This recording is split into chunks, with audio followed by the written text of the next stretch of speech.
expert, the Wall Street lawyer. We are live. Are we going to get an intro? Maybe not. Welcome to Fly Nubia Money, where we help you master your mindset and maximize your money.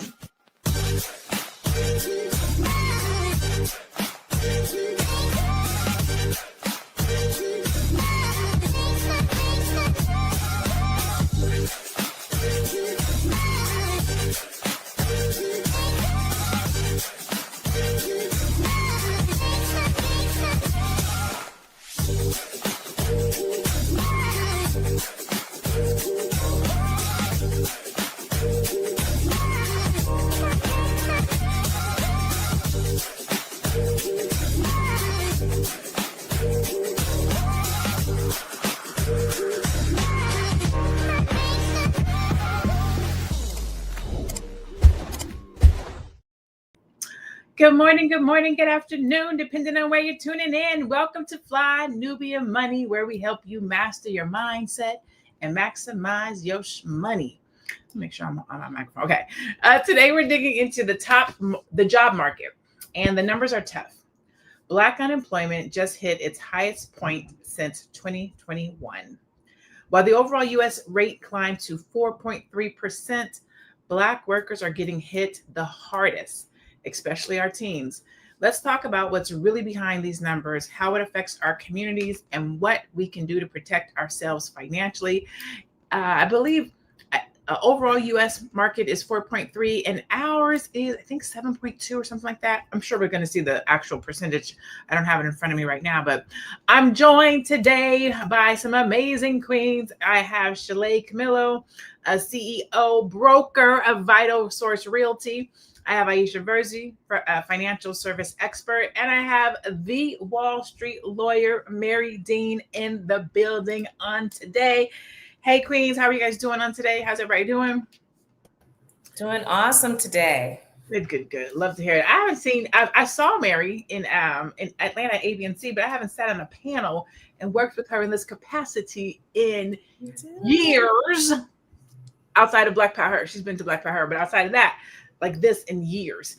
And the first time we did work together, it was on Fly Nubia Money years ago. So this is a full circle moment. All right. So what are your guys' thoughts on Black unemployment being the highest it's been since 2021? Which is that, 4 years ago? Shalay, we'll start with you. What are your thoughts when you hear that? Yeah, my thoughts are it's intentional. I mean, I don't think that the administration is surprised. I think that they're probably quite happy with the progress in that area. So. Yeah. What about you, Aisha, as a financial expert? What's happening with these numbers around unemployment from a financial perspective? What were your thoughts when you heard this? Yeah, well, my thoughts. I just figure, you know what? I want to see the statistics and compared to what, right? How many Blacks in this country, and so the numbers make it look like we're in trouble all the time. So I'm like, well, I guess we need to see what we're comparing it to, what number of people, right? So I think we are in trouble, maybe not all the time, but definitely in trouble. There's 365,000 plus Black women who are unemployed, and there's teens and there's Black men. I would want to know, to your point, what calculations are in those stats? Exactly. Right? Is it young people? Is it grown folks? Is it people of working age? Who all is in those stats? Because exactly. To your point, sometimes they do inflate those to make us get all worried. And then we all worry negative all the time. No, yeah. Mary, what about you? What are your thoughts around these numbers? Well, I think the first thing that comes to mind is that these thoughts mirror the fact that Black women are the fastest growing group of entrepreneurs in the United States of America. We have been exactly accolades for that. They've been saying it everywhere. Darling, they've said it in Forbes. And so, to me, they buried me in the dirt, but they did not know that I was a seed. Listen, they did not know that I was a seed. I'm going to come back stronger. I'm going to come back better. I'm going to come back with a vengeance. Let me take this talent and skill that I learned at this job and turn around and sell it to you as an entrepreneur where you can pay me what I'm really worth, right? Let's get into our first video. In the chat, let me know, what are your thoughts about this unemployment rate being this high and its effect on Black America? Let me know what you think. We're going to go to our first video. We'll be right back. The new unemployment numbers just came out for August, and once again, it's bad news for Black people. 3 quick takeaways. Number 1. Black unemployment is the worst since the pandemic. The Black unemployment rate soared to 7.5% last month, the highest level since 2021. That's 56% higher than the record low 4.8% in the Biden-Harris administration, and more than double the white unemployment rate of 3.7%. Number 2, young Black people are suffering. Black youth unemployment skyrocketed from 9.5% in January when Biden left office to 25% last month under Trump. And number 3, Black women are under attack. More than 300,000 Black women have lost their jobs since February 2025. Under Biden, Black unemployment hit record lows. Under Trump, it's spiraling out of control. Even after Trump fired the person who collects the data last month, the numbers don't lie. This is not an accident or a coincidence. It's a targeted attack on Black people. Okay, well, so he let us know what it is. Let's start with, do you believe it's an attack on Black people? I think we can all say yes, it's an attack on Black people, right? I don't necessarily know if I believe it's an attack on DEI as much as I believe that it's an attack on Black people, right? Shalay, what were your first thoughts when you heard about the 300,000 plus Black women losing their jobs? I don't know if these are all federal. I believe a huge chunk of them mostly, right? So what were your thoughts when you heard that? I was flabbergasted. I know a lot of Black women who work in the government, right? Mm-hmm. I didn't know that those layoffs that were happening because of DEI, the numbers were that big for the number of Black women who are being laid off, again, purposely from their jobs. I agree wholeheartedly with Mary because I wrote down uptick in business. There's going to be an uptick. I mean, they don't know what they're doing because I believe that this is going to turn around and it's going to culminate into multi-million-dollar business owners in the Black woman space. That's what I believe because Black women are the fastest growing segment of new entrepreneurs. So doing that, we as Black women know when we're in a situation where we're up against the wall, we got to fight, we're coming out scrapping. Okay. So yeah, I think it's going to be a good thing in the end. So, Mary, there's a terminology that people use, last to hire, first to fire. I don't necessarily think that applies in particular situation because these women weren't necessarily the last hire. You have high ranking individuals, the Black woman Library of Congress, they're trying to put her out of her job. Like you have people I have a client of mine who worked for the government for 19 years and was let go. So she wasn't the first hired and the last hired and the first to fire. They're not caring when you were hired or fired. They're caring that you're Black. What do you think that federal job cuts hit our communities harder than others and or why? Well, so everybody knows by now that I practice The Secret and the Law of Attraction. And one of the things, my favorite, Abraham and Esther Hicks is where this knowledge came from. And so one of the things she always says is, yes, you may have you may want to question that, but why bother with that question? Where does that question going to get me? Is it going to improve my community at all? Even pondering that? Or would my time better be spent on focusing on ways that we can get money, get to the bag, unite with each other and build our own. And so I'm not going to compare my struggle with my sister's struggle or my person who ain't related to me struggle. I'm not measuring struggle. I'm not on the struggle bus. And I would advise all of y'all out there to get off the struggle bus, because everything is perspective. And so the glass can be half empty or the glass can be half full. Whatever it is you live in this reality and truly you create your own reality. So I really I don't watch the news.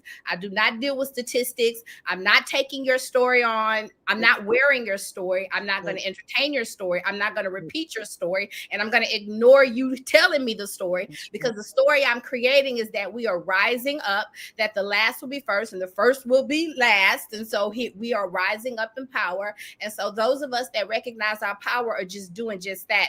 And who cares what's on the news? So I don't know if it matters what's on the news as much as the fact that the reality is that people are losing their jobs. And as people lose their jobs, these things affect their ability to build Black wealth for certain people, right? As business owners and entrepreneurs, let me say this a different way. We do have the honor, and we are blessed to be able to attract and do all those things, which is not to say that somebody who has a corporate job cannot. That's why I had to make sure I didn't put my foot in my mouth. It's not to say that they cannot, but where we wake up and manifest our own employment every day, these individuals look to jobs. They look to employers to get money. And if employers are saying, we're not hiring you, now finances are affected. Now housing is affected. Aisha, how does the unemployment rate affect people's ability to build Black wealth? Yeah, but I also agree with what Mary Jean just said about how I'm not listening to all those things because it just takes us back. I feel personally that way, but it does affect us. When you don't have money coming in, then you have all these other things that you have to think about: my rent, my car note, my kids, feeding my family. All those things come to play. But I also love what Booker just said. He said you have to have a plan B. You can't keep depending on your employer, your government employer, to do everything for you. And then if something happens, you'll be pushed out of control. Then who has the power? I have to be responsible for my family, everything I do. So I have to set aside some money.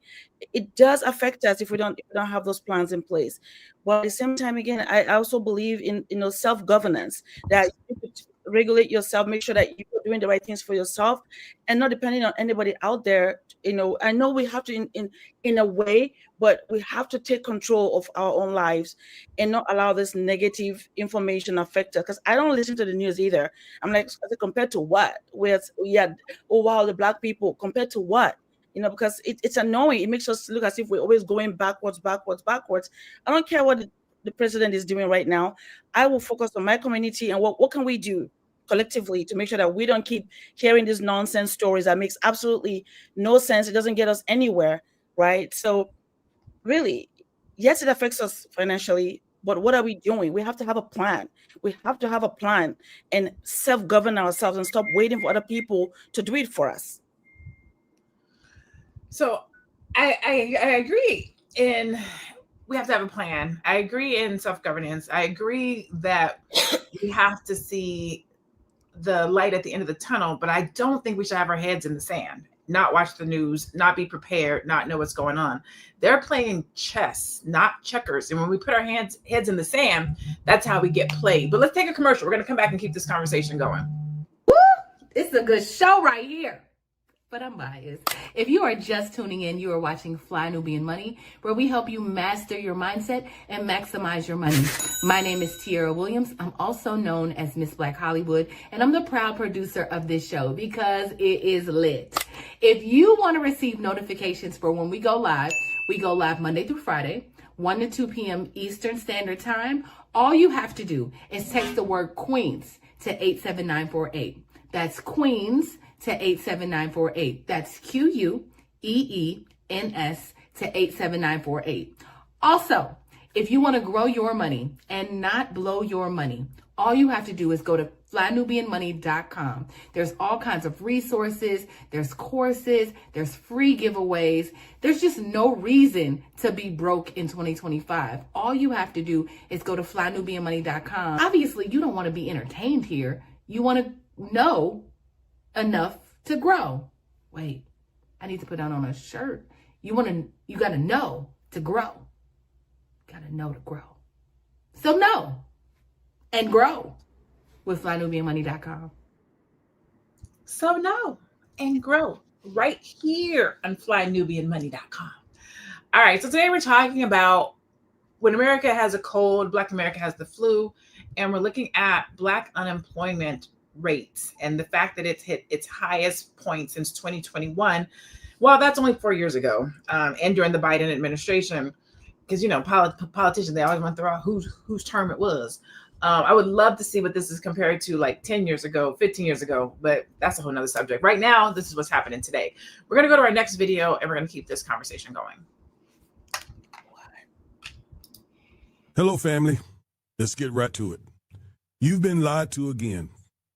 Some so-called pro-black voices, I like to call them pro-black imposters, told you that Trump's anti-DEI war wasn't really aimed at us, that it wasn't about us, because DEI only helped white women. Therefore, Trump's anti-DEI policies don't hurt black people. They were dead wrong. No, actually, they were lying to you, intentionally. They were trying to excuse Trump's anti-blackness since they told you to vote for Trump or vote for the couch. And now black women are paying the price for that disinformation. So let's start with the numbers. As of May 2025, black women's unemployment rate jumped to 5.8%. That's higher than black men, and white women. Meanwhile, Trump's anti-DEI purge led to a 33% drop in black women working in the federal government, the one sector where our community has real upward mobility. Now, regarding white women, their unemployment rate remained the same. It stayed flat. So yes, they benefited most from DEI, but they aren't the ones being targeted. Listen. I don't know what that brother's name is, but come through with the information. Black women are always running to the aid and care and support and rally and cheerleader of everybody. And now, if you wanted to call about the last to hire, the first to fire, we can talk about that. We always run to help. We run towards the fire. We're gonna breastfeed you, your baby. We're gonna take care of you. Come on here, baby. You need some food. Your kids, bring them in. We're gonna take care of you, and we're gonna be the first ones spit in the face of. I agree with what he was saying around the DEI conversation, because I say it too. Like, it wasn't about us. Like, the whole DEI just came into place with George Floyd, right? Like, it wasn't here that long, but much like not feminism, but when white women wanted to go into the job market and they were like, women should go to the job market. All of us should go to the job market. And then when they got to the job market, we should have equal pay. These was white women issues at the time. They brought us with them. They got into the labor market. They made more money. We got to come into it with them, but we didn't make as much money. We still didn't get the same rights. And so when you look at DEI and you look at all the black women being pushed out, white women are still going to be okay, because their partners are in the workforce. Their partners are the one who's doing the hiring and the firing. And if I take unmarried, that leaves us free to go and start our businesses, right? We're going to go and get that knowledge, that information that we learned on the government's dollar, on the corporate's dollar. And now we can go and pivot and start businesses. We need business acumen. We need business understanding, but we also need to support the community and the businesses that come to our community. Chalet. Yeah. How does unemployment factor into unemployment? How does entrepreneurship factor into unemployment? I'm sorry. So we have this high rate of unemployment. We have all these people, a lot of black women, but people, right? Black people. I'm not going to just say black women. Mm-hmm. How do we help individuals pivot, and or what role does entrepreneurship play in such a high unemployment market right now? Yes. So pivoting and being able to pivot and thinking about pivoting the whole time you're in the corporate sector is very important. And I think that we're seeing that more than ever, because kind of like our generation and the past generation, obviously, we're taught to, get good grades, go to college, you're going to get a good job. But again, like you just pointed out, what's good for them isn't always good for us. That was the system that was put in place for them. And we kind of like piggybacked and came along because they couldn't appear racist. They've done everything they could do to try to segment and allow us not to benefit from that. But there's only so much that they could do, right? So some of us did benefit from piggybacking off of those policies that allowed white women to get into the workforce and things like that. But to change, it's going to take, and to pivot, it's going to take a change in our mentality. And even though this is horrible, what's going on right now, but I think that it is another wake-up call, because we get these wake-up calls, but it's another wake-up call to our community to be like, okay, even if I have this job, I need to be thinking about what I'm going to do if I do not have this job. And it all boils down to mentality, because they say your personality equals your reality, but I think more your mentality equals your reality, because it's the way that you're thinking about things. Like we're gonna have to get delulu, y'all. We're really going to have to get delusional and stay in our heads about, okay, I got this job. That's cool. That's one thing. And that's the thing that may pay my bills right now. But what am I doing? I'm going to go to Aisha, Rise. What am I doing in real estate? Do I have life insurance? Am I investing in stocks? Am I taking this money out of the economy that they're giving me for this job and putting it other places to where if they let me go, I have something to fall back on. I can get back up. I can start a business. I can become an entrepreneur. We've got to change. I think that the whole solution for us is to change our mentality about how we think about going to college and getting a job and what that really means. And we need to really support each other. And I'm seeing a lot more of it now, which I'm so ecstatic about. But we really need to support each other in our businesses. Be one first. Like if somebody's doing a bit, so if you need something and someone Black isn't doing it, yes. But we need to be, it needs to almost be like a rule. It needs to be a rule of thumb that we start these businesses and that we support each other's businesses before anything else. And that is not taking anything away from any other race, obviously. And I shouldn't even say it, but I'm going to say it. It's not taking anything away from anyone else. Everybody does it except us. White people do it, Jewish people do it, Hispanic people do it, Asian people do it. Everybody does it except us. So we need to change our mentality to pivot. I concur. I definitely agree with everything that you're saying. College, entrepreneurship, working for other people. I think we grew up in a time where the goal was to go to work your 20 hours. Work your 20 years, get the parachute at the end with the watch and retire and your pension. We don't live in those times today. Like that's not their dream. Right? Yeah, that was an old dream. Mary, what role do you think that schools and or job training programs could play here? And or should we be pushing entrepreneurship towards the youth and young people during times like these? Yes, I think that in America, we are trained to work for people. And so it's almost they say a blessing and a curse, or your curse is your blessing. One of my mottos and my mantras that I say over and over and over again, like a broken clock, is that your greatest problem is always your greatest opportunity. All the time, every single time. It's just and my life has been set up that way. I would have never become a lawyer if my family told me I could never become a lawyer. I would have never become the wallstreetlawyer.com if my brother was not addicted to crystal meth. I kid you not.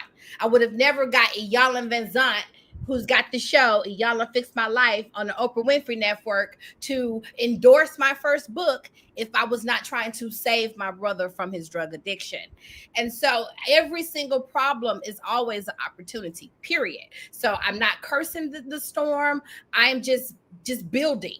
And so I think that if we instill that level of faith, that delusional, as Miss Shayla said, kind of faith, that delusional, which that's what Black people, that's our strong power. Melanin is magic. And so I think that the first thing that we should be teaching our own children and our own youth is how to maximize their melanin magic, that you literally have the ability to part the heavens and the Red Sea, by the way, and to part the heavens and get manna, money, and everything that you need from this sky.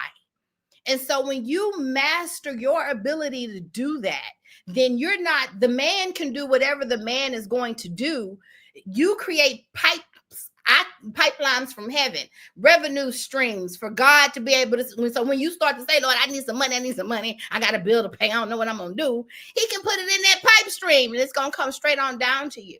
And so to me, that's the thing that we have to master more than anything. And so that's why sometimes you say, Dr. Lene, that you should not put your head in the sand and ignore the reality. But I'm going to say, if I'm busy creating my reality with the God power that's inside of me, working with the God above and outside of me, then sometimes if I'm too fearful and afraid because the man got these images on the screen and these statistics telling me that I don't have and I can't do and I lack and the men lack and the women lack and everybody black is lack, then I am better off putting my head in the sand, right? Because I know that Sky Daddy, as some of y'all like to call him, the big guy in the sky and all throughout the universe, is making it rain.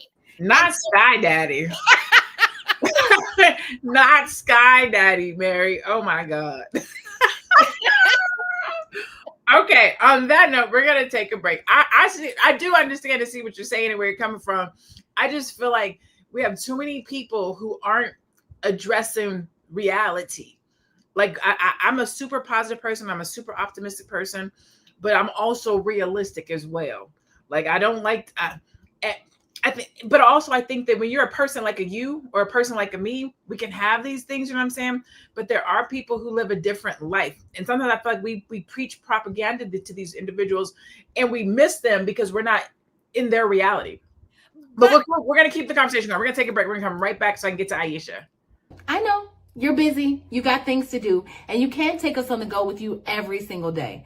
Good news for you. We are now on Spotify. So if you can't watch us, now you can listen to us on Spotify. Search Fly Nubian Money and all the episodes shall appear. All you have to do is like, subscribe, leave a 5-star rating, leave some comments, tell people how you love us so that when other people come along and are looking for a great show to watch, they can find Fly Nubian Money too. One last thing, and just in case you've been sitting under a rock, Fly Nubian Money now has an investment club. We are the Fly Nubian Money Club.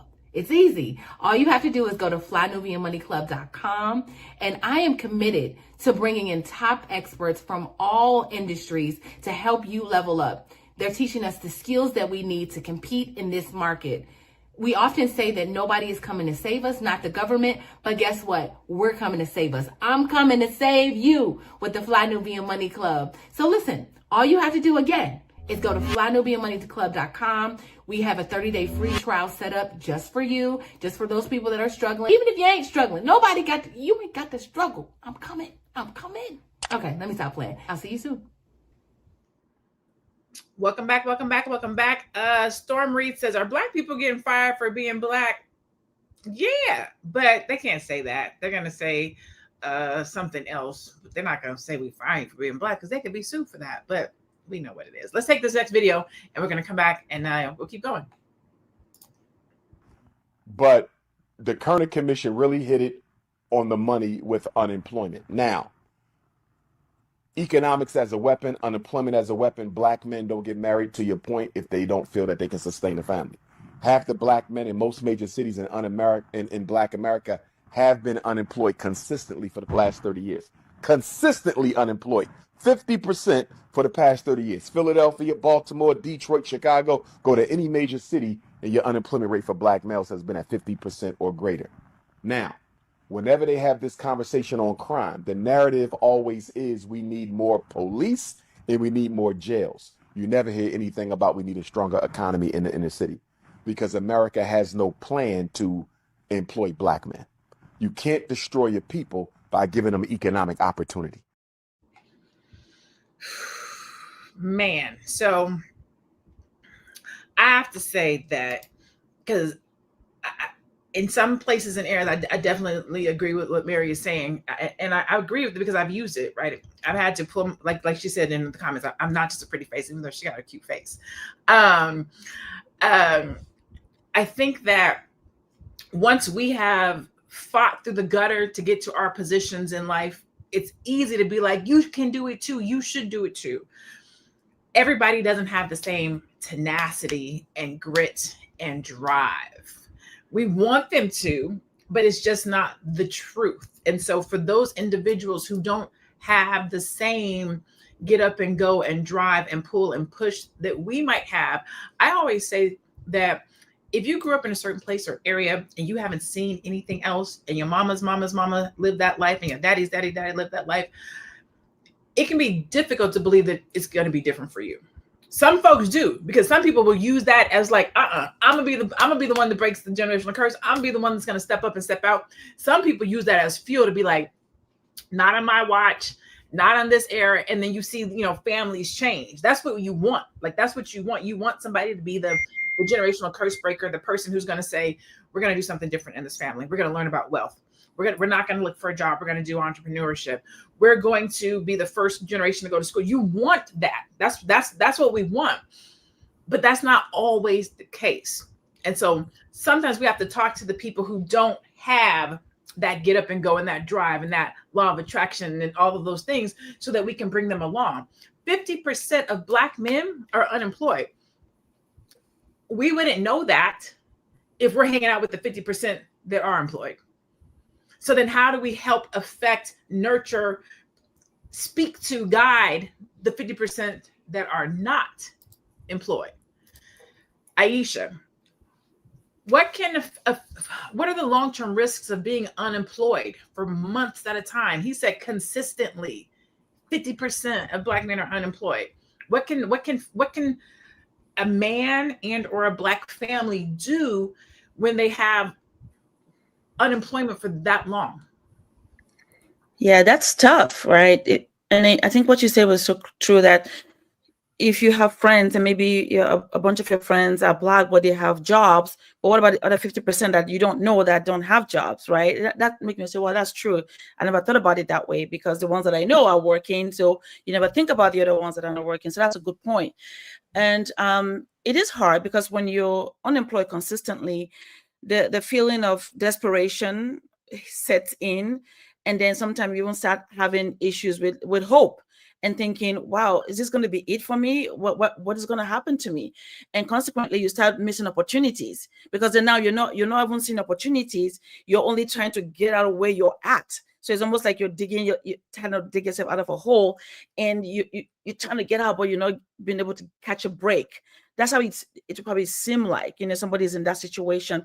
My husband was out of work when we had the fires in California. And right after that happened, he was unemployed, and he just started working a month ago. Right. So we actually experienced that. But I cannot imagine if somebody is going through that all the time. Like it just feels like you never get a break. Right. But it does make you have a difficult time. You start, doing desperate things, getting into trouble, because now you're finding any way you can to survive. And then before you know it, now they double down on your punishment as well, right? So it's like you never can win. And before you know it, now you find yourself thinking, then forget it. This is not just working for me, and I don't even know why I'm even here, and which is very sad. But I think that what you just said is so true, and I didn't think about that. That you may be around people that have it. What about those that don't? How do you pull them along? And it's going to take all of us really coming together to see how do we do this, and creating opportunities and helping and mentoring others that don't have, so we can see how we can help them. Because sometimes you just need the tools as well. What tools do you have that can help you with, so that you can, not have to be in that situation?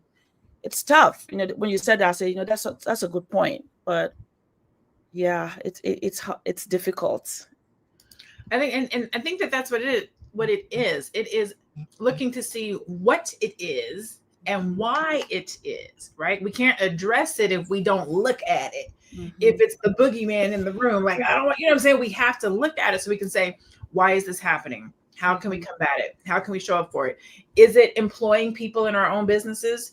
Is it expanding? Is it partnering so that we have the financial capacity to employ our own community? Mm-hmm. Is it bringing businesses back into our community so that we can get the Asians out, so that we can have employment? Like, what is the solution, right? Mm-hmm. So we have to look at it. Shalay, why do you think that what do you think is the biggest reason that Black unemployment is always higher than the national average? I mean, I could say why I think it is, but what do you think?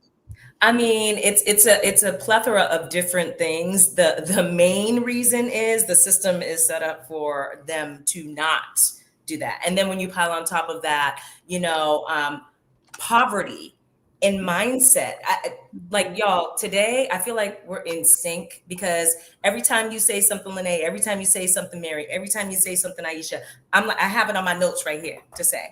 We're talking about mentality, right? Mm-hmm. So in reality, the reality is we need all of us. We need the optimists. We need the delusionals. We need the realists. We need the pessimists so that we can look at the problem in a multi-dimensional, multifaceted way and come up with different solutions for different people.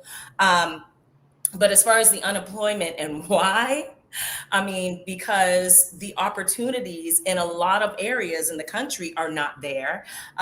You have people who go and they're incarcerated for doing, misdemeanors and things like that. And they come out and they don't have opportunities. They don't have the education. They don't know that they should go get in the trades or something like that. A lot of it is not knowing what you don't know.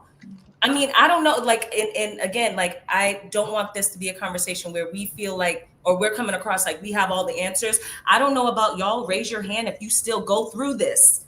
If you still go through the limiting beliefs and the, oh my God, I'm having a real hard day. How am I going to push through this and do what I need to do to make this money? Like everybody goes through it, right? And so I think to get over those obstacles, which will come, and I know we all have a story, y'all, we all have a story, okay?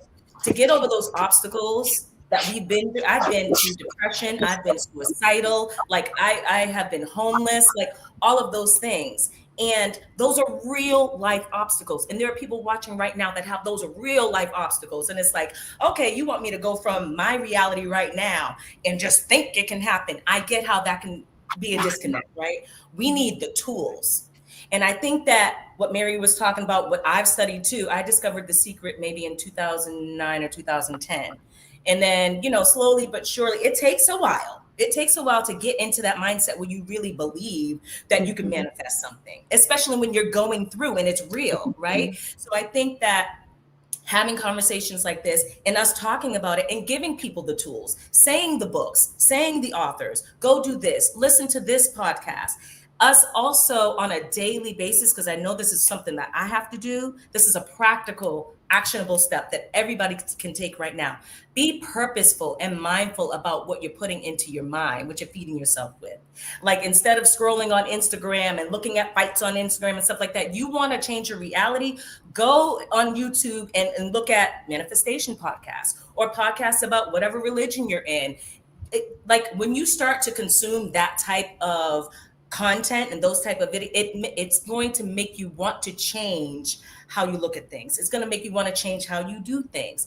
And that can just be the start. I know that for me, the start was The Secret for me. This was like in 2009, 2010. And my mother it's mindset. It's mindset. Once you change your mind, right? Everything else will change. And so when you start think about The Secret, or you think about what Mary's talking about, it's that mindset that says, I can look at this glass half empty and I'm going to be sad and depressed and I'm going to be stagnant and be still, or I can look at this glass half full and figure out how am I going to fill the other half. So it's that mindset shift that has to happen so that you can be positive. It's kind of sort of what I was saying of that person who's looked at all these negative things and was like, nah, that's not my future. That's not what's going to happen for me. I see what has happened with mama and them and daddy and them, but I'm not going to be that. But you have to get to a place where you can operate from that perspective. That's the thing, getting to that place. I think we're going to do stats. Let's do stats. And then we're going to take a quick commercial break. So first off, Black unemployment rate is 7.5% in August of 2025, the highest since October of 2021. At this same moment, white unemployment rate is 3.5%, which is less than half the Black rate. The United States economy only added 22,000 jobs in August, which is far below expectations. Black men are at 7.1% unemployment. Black women are at 6.7% unemployment. Black teens, 16 to 19 are, 24.8% of unemployment. We could talk about that, but that's a whole nother subject. Structural inequalities continue to put Black workers at risk of being last hired, first fired. Teen unemployment. Mary, why do you think that teens are unemployed? I'm looking at the youth. I'm looking at what we've done to them. I'm looking at their work ethic. I'm looking at, why do you think the teen, I was flabbergasted. I was almost flabbergasted at 24.8% of the teens. I didn't know that. What are your thoughts, Mary? Well, I'm gonna go, spiritually. I always say, look to the children, look to the youth for your answers. And so I'm gonna argue that they are unemployed because they are smarter than y'all and they got getting their money in other ways. I think that many of them grew up on the internet, and so a lot of them are making money on the internet a lot quicker. I'm learning things from my little cousin who's showing me how to do this and how to do that. To continue to post. Now some of them who play sports, they're getting NIL deals. I met a guy yesterday who does insurance, and he said something interesting to me. He said many of the kids that are getting these NIL large contracts are not even going pro. They're not even going on to play professionally. So they're making some of the most money that they're ever going to make in high school.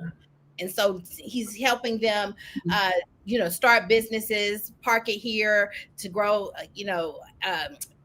increase the value over time. He's doing those kind of things with those children. So I am an optimist, and I will never let anybody take that, not just statistics or nothing. None of that is going to change how I feel and what I know and believe to be true, because that is my power, and that's your power. Mm-hmm. And so I'm not giving my power away. I think that we are getting better. I think that we are improving. I think these children are figuring out other ways to make money outside of being a slave to a job like their parents' generation. That's just what I think. And all right. Anybody else have thoughts on that before we go to, I think we're going to commercial. Anybody else have thoughts on the teenagers? The teenagers. I think that it has a lot to do with, I think, again, it's multi-layered. It's probably work ethic. And I think that it's also, like Mary said, a lot of them may be going into other creative endeavors. So I would be interested to know where they got the stats and how they, aggregated that. Calculated, and aggregated it. Yep. I think there's a lot of that. I think it's kids are staying home longer, so they're not as eager to work. That's not a kid thing, you know what I'm saying? Mm-hmm. I definitely think that they're looking to creative things. A lot of kids, everybody want to be a YouTube creator now. They're going about jobs different ways. I definitely hope and pray that they get into trades. Like, yes. The thing I wish for our youth, especially if they're looking at these numbers, is how can I make sure that I don't get caught up in that statistic? Where are the jobs? Who is hiring? What is the trends? I don't think we do enough looking at the trends in our community. AI, tech, trades. These are the places where the jobs are. And by jobs, I mean careers, right? You can start your own plumbing business. You can start your own electrical company. You can start your own, you can still have your own business and be an entrepreneur in looking at the trends, an AI developer, a software engineer. Like you can still be a career professional, have a job, run your business. But we have to show the youth this. We have to be more active in helping to guide them, because everybody's not going to end up on YouTube making millions of dollars. And we have to be honest and say that to our children so that we can guide them to be able to pay their bills and move out. Yes. That's hard with a 25-year-old. Absolutely true. Mm-hmm. So, everyone's not going to end up being a professional athlete either. And I see a lot of focus on that in our community. A lot. And Dr. Boyce talks about that a lot too, that we have to, stop that thinking sports is going to take our young men to where they need to be. There's very small space available, and there's so many of you. You have to think about a trade. You have to find something else to do. It's so important to learn another trade. But maybe they probably need mentors. We have to mentor them. We have to be ready to mentor them as well, to guide them, to show them that, okay, you can, maybe I'm doing this business. I can show you what I do. I did that with my son. I'm teaching him. He has his license, because it's important that he understands that. But it takes an adult to spend that time and invest in them and mentor them. I love that. Let's take this commercial break real quick, and then we're going to come back and do our final thoughts. Are you a Black business owner looking to expand your reach? Well, has Fly Nubian Money got good news for you? We are building a Black business directory to connect you with customers who need your services. And here is the best part. It is absolutely free. Email us at info@realvirtual.net. Send us your business name. Tell us a little bit about what you do, what services you offer, your website address, and your contact information. That's it. Together, we are going to build and circulate the Black dollar. Get listed today and start connecting with people who are probably already looking for you. Hey, listen, the holidays is coming up. Black Friday is coming up. They call it Black Friday because if your business is in the red, you can get into the black. If you want to make sure that people know that your business exists, where to do business with you and how to find you, make sure you let us know. Get on the Black Business Directory so that we can share your information. I believe it is free. So go get yourself registered. We're going to look at this last video that we have, and then we'll come back in a hot second. Okay, back on my daily dog walks. My husband's actually the one that walks this dog, not me. But the topic of today that I've been thinking about is the fact that over 300,000 Black women are currently out of the employment force. Over 300,000. And why am I talking about this? Because when we think about the disaster that this government is causing, we think about issues that are affecting us, in our faces, right?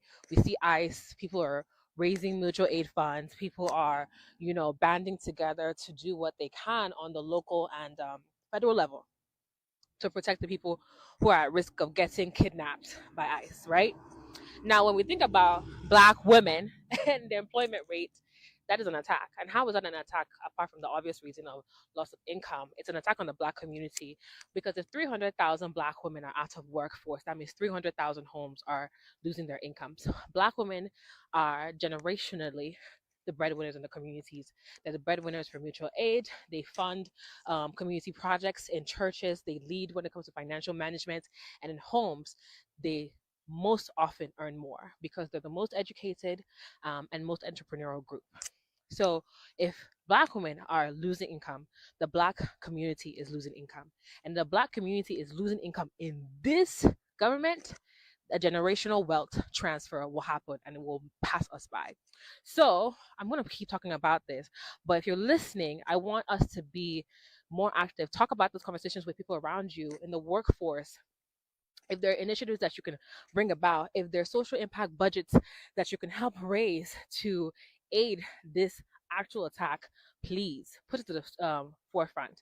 I think more of us are not thinking about the long-term goal, and the long-term goal is if Black women are unemployed, if Black women lose income, the Black community will lose wealth. You know what? She made some good points there. She said a couple of great things. Hold on, let me see what did Anonymous say. I smell. Listen, Anonymous always got something to say. Okay, so I was going to ask you, why are Black women seeing bigger job losses this year? But he actually made some good points, and it's unfortunate, and as well as it's not always the case. But there are a lot of Black women who are the heads of households, right?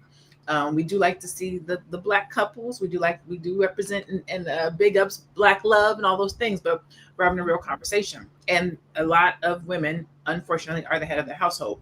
So losing jobs in a Black household from the breadwinner, that creates a real big issue, right? Now we have people who may or may, depending on how fast that person can get a job, that will go on to not the county, we don't call it welfare anymore, but SNAP, and might have to have some financial assistance or food stamps, and that steals time. They might lose their house. Who knows? That wealth transfer.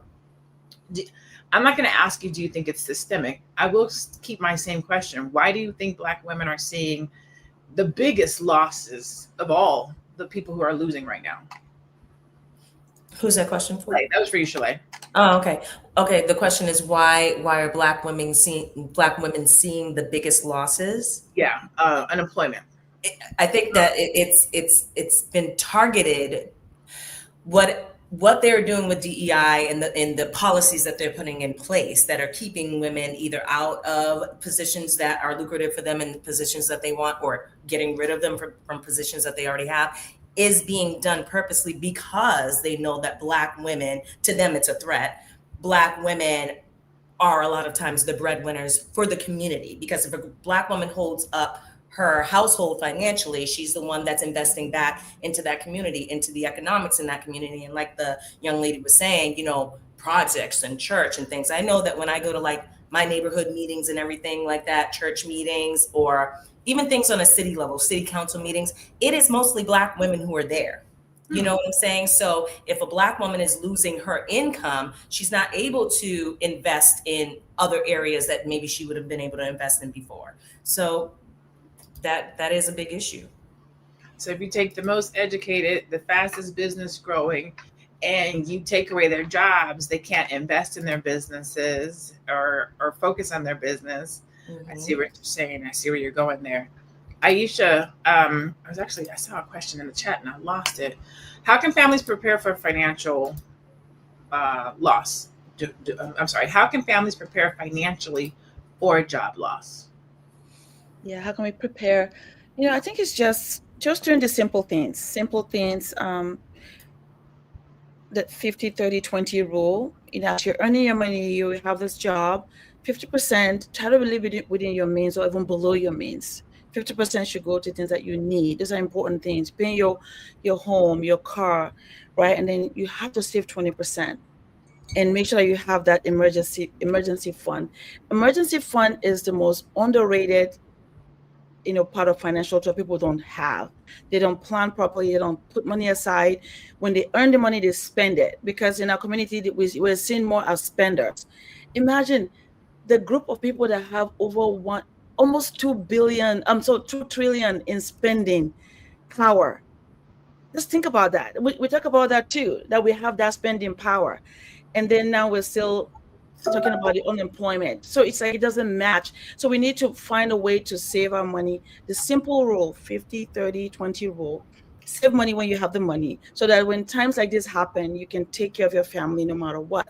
Because when we're in desperation, we make bad choices and more costly mistakes just because we're desperate. But when you have that job and you just have a simple plan in place, emergency fund is so important. We need to make sure that we take care of that. No matter how much money we are making, live below our means. Live below our means. That's the biggest, easy way to stash some money away and save, so that when things like this happen, you can weather the storm. Preferably 6 to at least 12 months of save money for emergency funds, right? That's so important, because when COVID happened, we saw that, and it's happening again now with the job loss, right? That people that are not prepared will suffer more. And though you had the money, but now you don't, because you didn't plan properly. So we have to do that. 50-30-20 rule, very simple. Your needs, 50%, what you want, and then your savings. That will help. Love that. Mary, what do you think? Do you think that this is taking back the country, making America great? Do you think that this time that we're living in right now on Earth, in life, is this what it means to take the country back, to make America great, to live the American dream, live our best life? Well, I said something the last live, and she said, I have to write that down, but Barack Obama didn't give me my American dream, so Donald Trump can't take it away. And so I am an optimist. And so I just believe that the world is improving. The world is getting better. I believe in the light. I believe in, so we cannot regress. It is impossible to regress. It's impossible. Growth is the order of the day, period. And one of the things, and the truth is, I don't know if you ever heard the story about the woman who lifted the car to get her baby from underneath the car. But then when she went back to try to lift the car, she didn't have enough physical strength to do it. And so I want to remind you that is the reason why we have adversity, period.com. You have more power when your back is against the wall than you do when your back is not against the wall. You can't look at the bottom and be like, the is so much. You can summon strength in that space that you would never have had in any other space. So that is why they say you buried me in the dirt, but you didn't know I was a seed, meaning that in this very circumstance you put me in, it really was it gave me the fire in my belly. When they say some people are not going to do it, everybody don't have the drive and the tenacity and I'm sorry, but if hunger ain't motivating you, then you deserve to be hungry. Okay. So those places are powerful motivators. And so we can't, I just believe in that optimism. So we can't regress. Oh man, that was good. That was good. All right, so we have been talking about the Black unemployment rate hitting its highest it's hit since the pandemic in 2021. Um, when America catches a cold, Black America has the flu. We are seeing a 50% increase in unemployment right now over other demographics, 24% in the youth. And so, as we do our final thoughts, the question that I want to ask you guys to leave us with is, what advice would you give someone unemployed right now? Right. So if somebody is listening right now who maybe was let go, who maybe is looking for a light at the end of the tunnel, or an olive branch, or just some words of wisdom or advice, what would you say to them? Aisha, we'll start with you. What would you tell somebody who's unemployed right now? And then let people know where they can find you.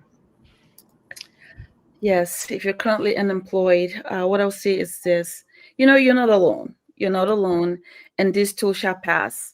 It will pass because you have, the capacity in you to pivot.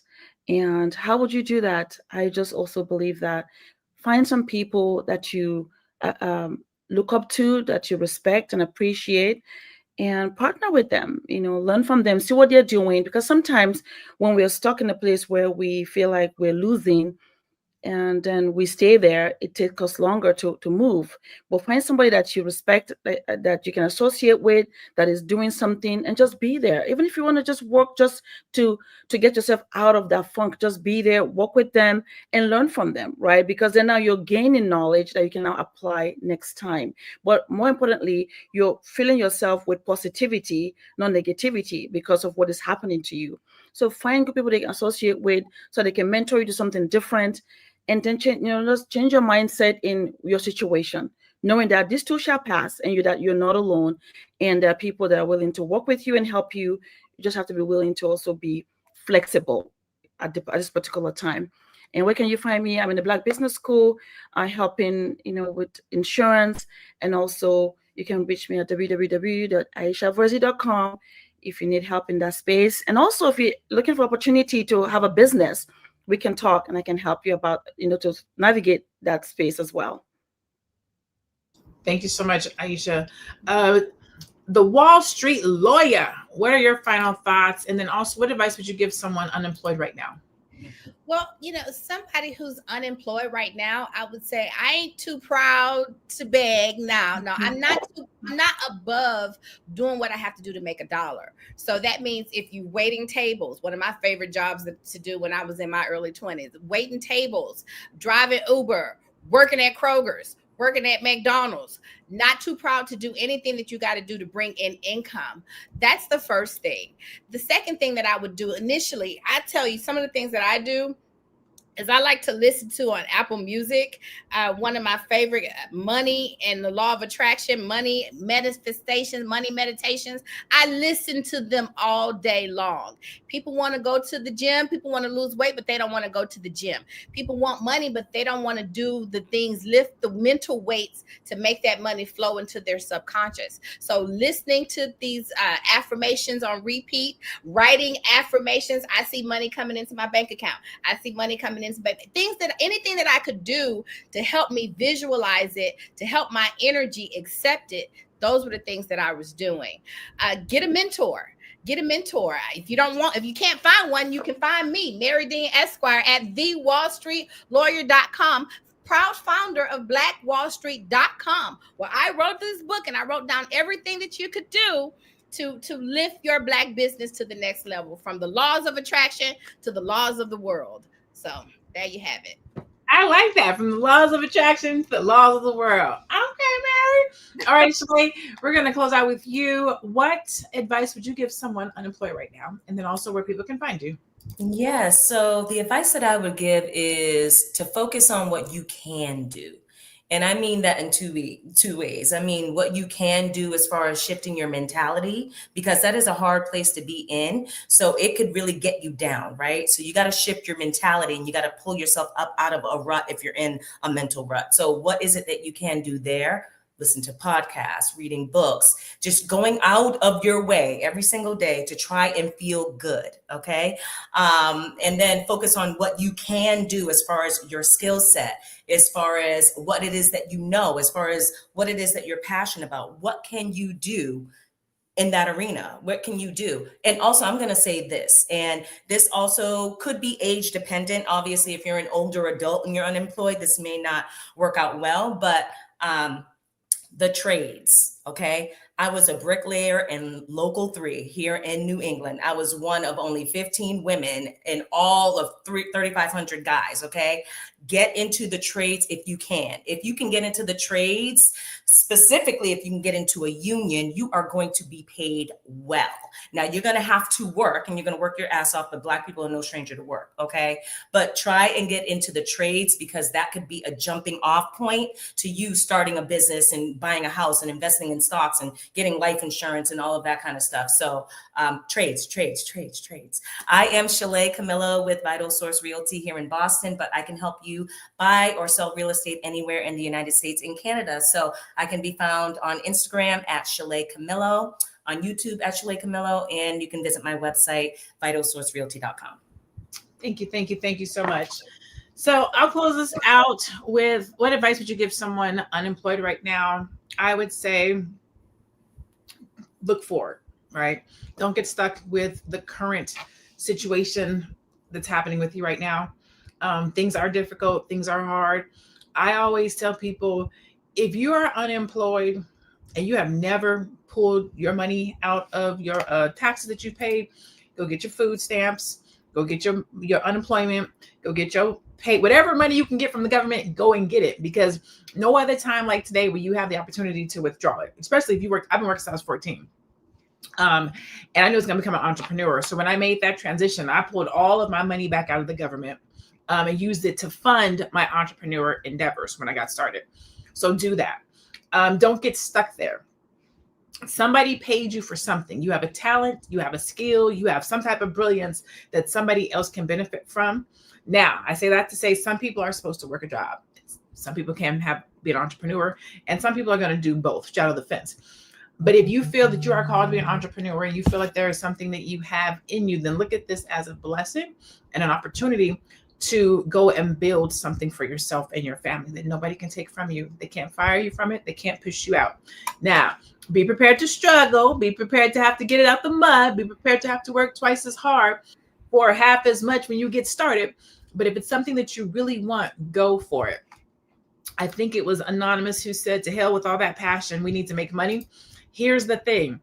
People go to work and or start businesses for one of three things: profit, purpose, or passion. If you're lucky, you get to do all three. But always make sure whatever you're doing, there's some profit in it, right? Passion doesn't pay the bills, and neither does purpose. So you need to make sure that you're profitable.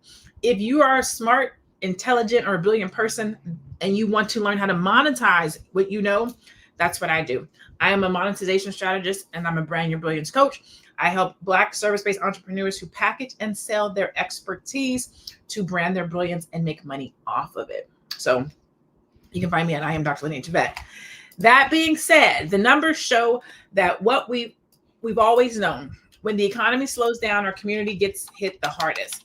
But unemployment doesn't have to define us. This is a reminder to skill up, to create opportunities, and to build wealth in ways that don't depend on someone else's job offer. Remember, at Fly Nubia Money, we help you to master your mindset and maximize your money. And we will see you tomorrow, same time, same place. I'm Dr. Laneige Vet. Today, I was joined by Shalay Camillo, Aisha Verzi, and Mary Dean Esquire. And we will see you all tomorrow.